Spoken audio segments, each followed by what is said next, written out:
Good day, everyone. I am Colonel William Richardson Davie, one of our militia cavalry officers here in this region of North Carolina. So I actually start the war kind of toward the middle. My first real action in the war starts about 1777, 1778, when I join a local cavalry company as a captain. We are mainly in North Carolina, but eventually we learn that Savannah has falls in 1778. Our allies, the French and the Continentals, try to retake it in 1779, unfortunately failing. So the British are starting to move their forces from Savannah towards South Carolina. So our regiment is dispatched to that region to help protect that region under the command of Major General Benjamin Lincoln, commander of the Southern Department. We engage in a battle called Stono Ferry, closer to Georgia, but in South Carolina. During that battle, I'm actually wounded. I'm shot through the thigh. So that takes me out of the action for a while. So I return to Salisbury, North Carolina, where I'd been studying law, and continue my law studies. While recovering, I'm studying the law. Once I'm able to actually get back on a horse, I form my own cavalry regiment as a major. And I'm put temporarily under the command of Thomas Sumter, one of the main partisan leaders in South Carolina. At that point, the British have invaded the Carolinas. They take Charlestown in May. 5,000 of our Continentals and militia are surrendered at Charlestown. General Lincoln surrenders and is paroled. Then a few weeks later, there's an engagement right at the border at the Waxhaws. There, the butcher, as they're being called, Bannister Tarleton, takes out a force of Virginians under Colonel Abraham Buford. So South Carolina is quickly falling. The British are setting up these supply posts throughout South Carolina at places like Camden, Georgetown, 96, to begin a march through South Carolina into North Carolina. So I'm put under Sumter. Within the summer of 1780, we start having these small little victories. First, we start in June with Ramser's Mill in what is now Lincoln County, originally Tryon County. We changed it after the name of that royal governor who marched his own citizens against each other. So Ramser's Mill, small victory for the militia. In July, Colonel Bratton, another officer under the command of Sumter, learns that British Legion forces under the command of Captain Christian Huck have threatened his wife. So he takes men and engages them at the neighboring plantation, the Williamson Plantation, and defeats the British Legion, a unit that many felt was impervious, especially after Waxhaws. Huck himself is killed in the battle. So another small victory. The next one is a little later in July, early August, at Hanging Rock, only about 10 miles from that primary supply depot at Camden. Another detachment of British Legion infantry is there. So I, under the command of Sumter, we engage those forces. We initiate 3 cavalry charges. Now the Loyalists do form, they repel cavalry, which means they formed a box with their men to prevent us from getting to them, but eventually we force them to break. Unfortunately, some of Sumter's men find the Loyalist rum rations and partake. Luckily, by that time, the battle was over. So these small victories start stacking up. And then we get the best news we can hear. A new Continental force is heading to the south, first under the command of Major General Johann de Kalb, Baron de Kalb. We're excited to serve under him. We know he's a good officer. He's the mentor of an officer you may have heard of, a French gentleman named Marquis de Lafayette. Then we get some less as exciting news for some of us. De Kalb will not be our overall commander. That will fall to Major General Horatio Gates, the hero of Saratoga, though some of our reports say that he took the credit from officers like Daniel Morgan. So Gates's plan is to take Camden. Now he follows Sumter's advice, not his best move, and follows the Great Wagon Road to Camden, which at the time is only occupied by 700 volunteers of Ireland, a force from Ireland under the command of Colonel Francis Lord Rawdon. Easy enough. Gates, by this point, has a force of about 3,000. What he doesn't know is Lord Cornwallis is marched from Charlestown, moved to Camden, giving the force at Camden to be over 2,000.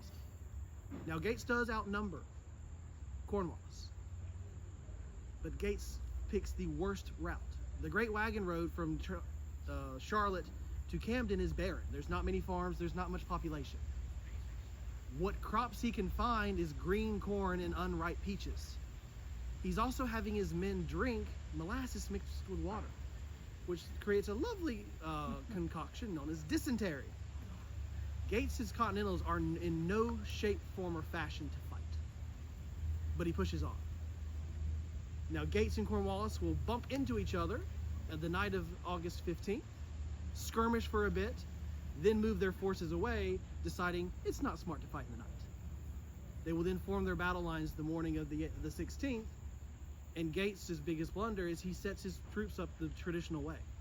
His worst troops on his left, his best on his right.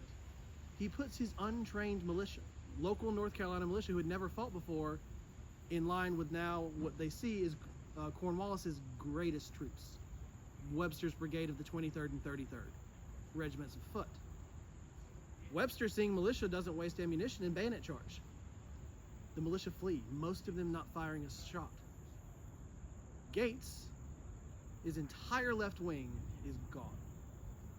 The British will then flank our Continentals, who do put up a heavy fight, but over 1,000 killed, wounded, and captured on the American side. By that point, I am commanding the only unbroken force between Lord Cornwallis and Camden and North Carolina. Now, we see General Gates after the battle. Come to find out, he fled with the militia, quickly overtaking them by a mile. To be totally honest, I still have no clue what his command was, because he rode by me and didn't stop. I hear he arrived in Charlotte 3 days later. Gates flees from Charlotte, leaving the door open for Cornwallis. Now, Cornwallis first sends his loyalist forces into the North Carolina first, but he sends them into the western part, toward the Over Mountain region, to deal with a group of patriots known as the Over Mountain Men. Not a group I would mess with. Those mountain men, I'll be honest, they're crazy. They've been spending their lives fighting the Cherokee. The loyalist commander, Major Ferguson, threatens the Over Mountain Men, and they go after him. So at this point, Ferguson is being pushed originally toward 96. But then Cornwallis moves into North Carolina. His target, Charlotte. It's a key location right at the border, right on the Great Wagon Road. Our intelligence says their true target is to take Salisbury, the largest town this far west. Cornwallis is heading to Charlotte. I have the only unbroken force between him and Charlotte. I know I can't beat him, but I can give him a taste of what North Carolina's gonna have to offer. So I bring my men to Charlotte. And Charlotte, if you'd ever been to it, has one made road going through the town. It's about 40 buildings. In the middle of town is a courthouse built up on about 8-foot brick pillars with an open air market under it. So I decided to put part of my force under the courthouse and split the rest down the side of Tryon Street between the buildings. And I tell my men, wait. When the British get to a certain location, we will open fire and catch them off guard. Which is exactly what I do.